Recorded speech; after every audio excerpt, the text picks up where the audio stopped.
에스겔서 32장 11절에서 16절 말씀입니다.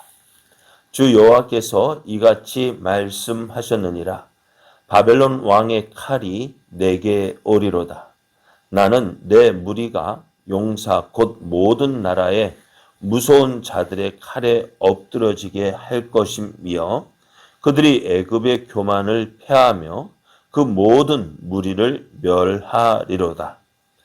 내가 그 모든 짐승을 큰 물가에서 멸하리니 사람의 발이나 짐승의 굽이 다시는 그 물을 흐리지 못할 것이며 그때 내가 그 물을 맑게 하여 그 강이 기름같이 흐르게 하리로다.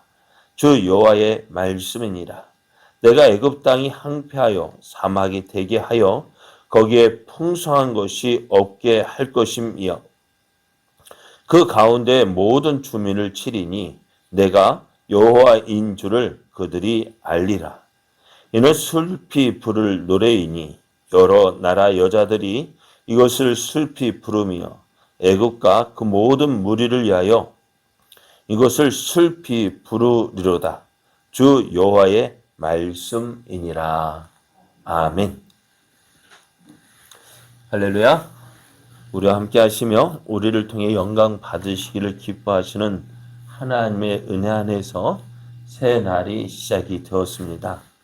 오늘도 함께 하시는 하나님을 믿고 의지함으로 어제보다 더 큰 은혜의 날 되기를 예수님의 이름으로 축복합니다.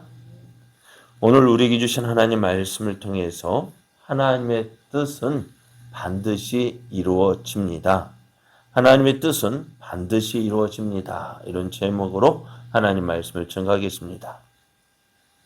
하나님께서 애굽을 심판하실 때에 그들이 가지고 있던 또 누리고 있던 모든 것을 다 잃게 하신다 하셨습니다. 하나님은 교만한 애굽을 바벨을 통해서 심판하시고 또 애굽의 멸망 소식을 들은 나라들은 크게 놀라고 떨게 될 것이다 하셨어요. 왜냐하면은 애굽과 같은 강대국이 망했다라는 그 믿지 못할 사실을 그들이 보게 될 것이기 때문에 그렇습니다. 애굽이 망할 것이다. 누가 생각을 했을까요? 그러나 하나님은 애굽이 바벨론에 망하기 전에 이 일을 미리 말씀해 주셨어요. 그래서 그리고 그 말씀하신 대로 이루어지는 것을 통해서 세상은 강대국의 뜻에 따라 움직이는 것이 아니라 하나님의 뜻에 따라 운행되어지고 있음을 보여주셨습니다. 그러므로 우리가 믿고 사람들이 진정으로 믿고 의지할 대상은 애굽이 아니라 오직 하나님뿐임을 말씀해 주십니다. 그래서 세상을 믿고 의지하는 것, 그것이 정상적인 것 같지만 그것이 비정상이고 오직 살아계신 하나님을 믿고 의지하는 것이 정상이라는 것을 분명하게 말씀해 주십니다. 자, 오늘 본문을 보면 하나님께서 말씀하셨어요. 무엇을 말씀하셨느냐? 바벨론 왕이 애굽에 올 것이다 라고 말씀하셨습니다. 자, 그런데 바벨론 왕이 애굽에 왜 올까요? 그렇잖아요. 미국의 대통령이 우리나라 왔잖아요. 왜 왔죠? 그래, 서로 이제, 그런데 지금 미국 대통령이 우리나라에 온 것과 바벨론 왕이 애굽에 온 것과의 차이는 뭘까요? 무엇 때문에 왔을까? 미국 대통령이 전쟁하러 온 거 아니잖아요. 서로 와서 서로 동맹을 하긴 하고 경제 협력을 하고 그러기 어떻게 하시면 평화를 위해서 안정을 위해서 왔어요. 그런데 바벨론 왕이 애굽에 온 것은요.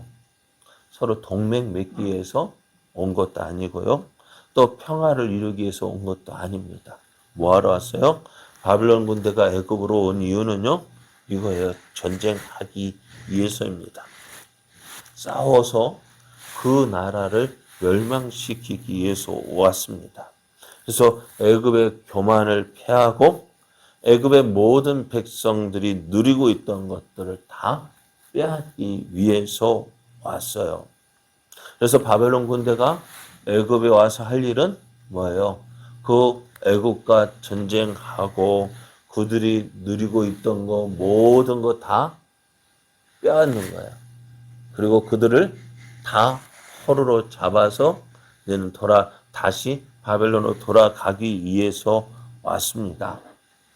하나님은 일찍이 먼저 바벨론의 군대가 애굽에 와서 두로의 공격 때에 받지 못했던 그 수고의 대가를 받을 것이라 하셨습니다.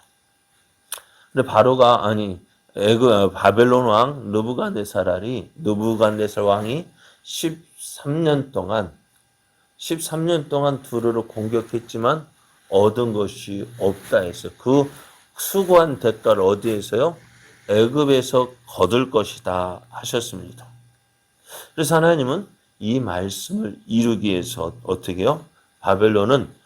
하나님 주신 이 말씀을 이루기 위해서도 바벨론 왕은 애국과 전쟁을 하고 그들이 누리고 있는 모든 것을 약탈해 갈 것이다 라고 하셨습니다.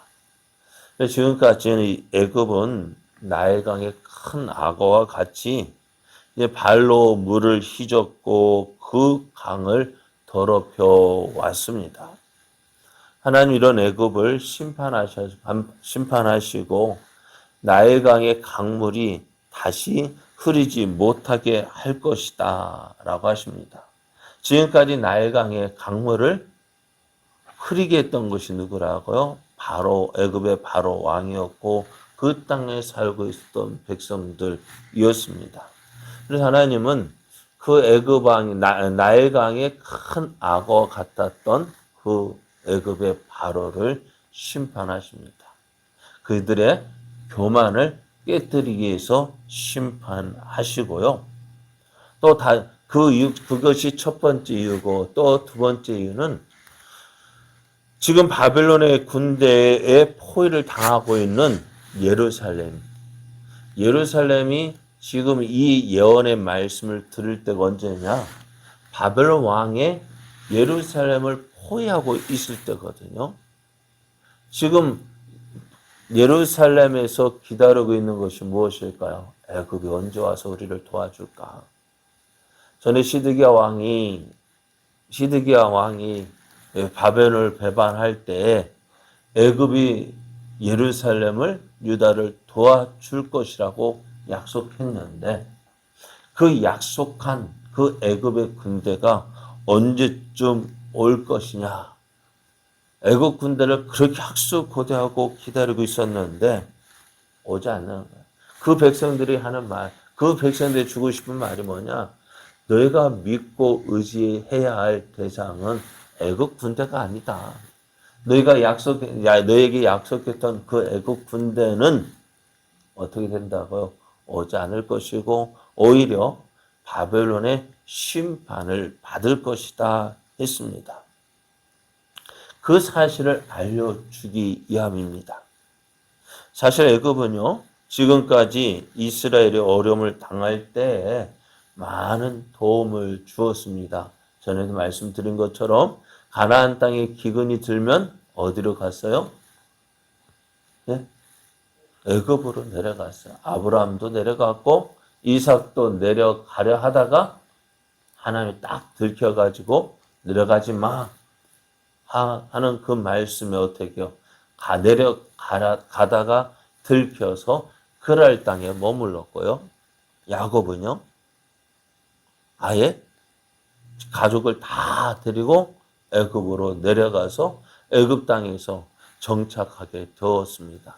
그리고 이스라엘 백성들 430년 동안 그 애굽 땅에 거하게 되었습니다. 그래서 이스라엘이 어려움을 당할 때 그들이 믿고 의지했던 것이 누굽니까? 애굽이었습니다. 그리고 지금 시드기야 왕이 어떻게 해요? 그동안 하나님 그 말씀에 불순종했던 그 이스라엘. 그래도 그러면서도 어떻게 의지했던 것이 애굽이요.